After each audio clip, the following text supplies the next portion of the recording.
Hello, ഇന്ന് ശനിയാഴ്ച എനിക്ക് ഓഫ് കിട്ടി. കാരണം ഞാൻ കഴിഞ്ഞ സൺഡേ വർക്ക് ചെയ്തുകൊണ്ട് തന്നെ എനിക്കിന്ന് ഓഫായിരുന്നു. അപ്പോൾ ഞാൻ രാവിലെ തന്നെ എണീറ്റ് വന്നിട്ടുണ്ട്. ഒരു 10 മണിക്കാണ് എണീറ്റത്. ബിജുവിൻ്റെ ക്ലീനിങ് കാര്യങ്ങളൊക്കെ ആയിട്ട് മുന്നോട്ട് പോയി. ഞാൻ നേരെ അടുക്കളയിലോട്ടും കയറി. ഇന്നലെ കഴുകി വൃത്തിയാക്കി വെച്ച മീനുകളൊക്കെ എടുത്ത് പുറത്ത് വെച്ചു. രാവിലത്തെ ബ്രേക്ക്ഫാസ്റ്റ് ദോശയാണ്. അപ്പോൾ ഞാൻ ദോശയും 2-3 ദിവസം മുമ്പ് ഉണ്ടാക്കിയ ഒരു ഉരുളക്കിഴങ്ങ് കറി ഉണ്ടായിരുന്നു. അതും കൂടി അങ്ങനെ കഴിച്ചു. അത് കഴിഞ്ഞിട്ട് നേരെ ഇന്നത്തെ ലഞ്ചിനുള്ള പ്ലാൻ എന്താണെന്ന് വെച്ച് കഴിഞ്ഞാൽ കണവത്തോരനും പ്ലസ് നെത്തോലി വറുത്തതുമാണ്. അപ്പോൾ കണവത്തോരനുള്ള സാമഗ്രികളാണ് ഇപ്പോൾ റെഡിയാക്കിക്കൊണ്ടിരിക്കുന്നത്. അങ്ങനെ കണവ നന്നായിട്ട് കഴുകി കട്ട് ചെയ്തെടുത്തു. ഇന്നലെ കട്ട് ചെയ്ത് വെച്ചില്ല, ജസ്റ്റ് കഴുകി വെള്ളമൊഴിച്ച് ഫ്രിഡ്ജിൽ കയറ്റിയതേ. ഇന്നിപ്പോൾ കഴുകി നന്നായിട്ട് വൃത്തിയാക്കി ഇനി വേവിക്കാൻ വയ്ക്കണം. കണവ ഓവറായിട്ട് കുക്കായാൽ കൊള്ളത്തില്ല, റബ്ബർ പോലെയാവും. അപ്പോൾ ഞാൻ ഇഞ്ചി, കുരുമുളക്, ഇച്ചിരി വെളുത്തുള്ളിയും കൂടി ചതച്ചിട്ടാണ് കണവയ്ക്കൊപ്പം ഇട്ട് വേവിക്കുക. ഉപ്പ് നോക്കിയിട്ട് ഇടുക, കാരണം ചില കണവയ്ക്ക് ഉപ്പ് കൂടുതലായിരിക്കും. അതുകൊണ്ട് ഉപ്പൊന്ന് കുറച്ചിട്ടാൽ മതി. ഇതൊക്കെ എൻ്റെ അമ്മ പറഞ്ഞു തന്നതാണ്. എൻ്റെ അമ്മയുടെ റെസിപ്പിയാണ് ഞാൻ ഫോളോ ചെയ്തത്.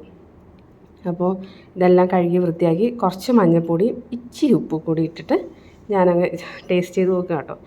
അങ്ങനെ അതെല്ലാം ഇട്ടിട്ട് തോരനുള്ള പരിപാടി: തേങ്ങ, ഗരം മസാല, മുളക് പൊടി, കാശ്മീരി മുളക് പൊടി, ഇച്ചിരി മഞ്ഞൾപ്പൊടി. പിന്നെ ഉള്ളി ശരിക്കും മുറിക്കാണ്ട് വേണമായിരുന്നു ഇടാൻ.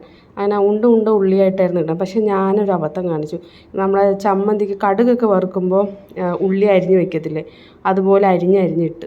സാരമില്ല, എന്തായാലും കണവ നന്നായിട്ട് കുക്കായിട്ട് വന്നിട്ടുണ്ട്. റബ്ബറൊന്നും ആയില്ല, ദൈവം സഹായിച്ചു. എൻ്റെ പേടി അതായിരുന്നു, കാരണം ഞാൻ ആദ്യമായിട്ടാണ് കണവ കുക്ക് ചെയ്യുന്നതും തോരൻ വയ്ക്കുന്നതല്ല. അങ്ങനെ അരപ്പെല്ലാം ഇട്ട് കുറച്ച് നേരം അടച്ചു വെച്ചു. നന്നായിട്ട് ഇളക്കി. നല്ല ടേസ്റ്റ് ഉണ്ടായിരുന്നു. ആദ്യമായിട്ട് ഉണ്ടാക്കുന്നതാണെങ്കിലും എൻ്റെ അമ്മ ഉണ്ടാക്കുന്ന ടേസ്റ്റിന് അത്രയും വന്നില്ലെങ്കിലും നല്ല ടേസ്റ്റായിരുന്നു. അടുത്ത് നമ്മുടെ നെത്തലി, നമ്മുടെ തമിഴർ പറയണ നെത്തലി വറുക്കാനുള്ള തയ്യാറെടുപ്പിലാണ്. അരപ്പെല്ലാം അരച്ച് വൃത്തിയാക്കി ഒരു 10 മിനിറ്റ് വെച്ചതിന് ശേഷം ഞാൻ വറുക്കാൻ വെച്ചു.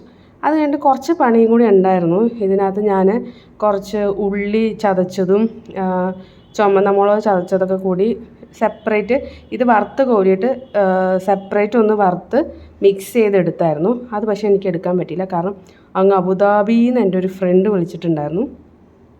അതുകൊണ്ട് തന്നെ എനിക്ക് ആ ഷോർട്സ് ഒന്നും എടുക്കാൻ പറ്റിയില്ല. അതിൻ്റെ ഇടയിൽ ഭയങ്കരമായിട്ട് വെയിലും കാര്യങ്ങളൊക്കെ അല്ലേ, ഇച്ചിരി തൈരെടുത്ത് കുടിച്ചു. അത് കഴിഞ്ഞിട്ട് നേരെ ഞാൻ ലഞ്ച് പ്രിപ്പയർ ചെയ്താണ്. ആ പയർ കറി ഞാൻ 2 ദിവസം മുമ്പ് ഉണ്ടാക്കിയതാണ്, ഫ്രിഡ്ജിൽ വെച്ചിട്ടുണ്ടായിരുന്നു.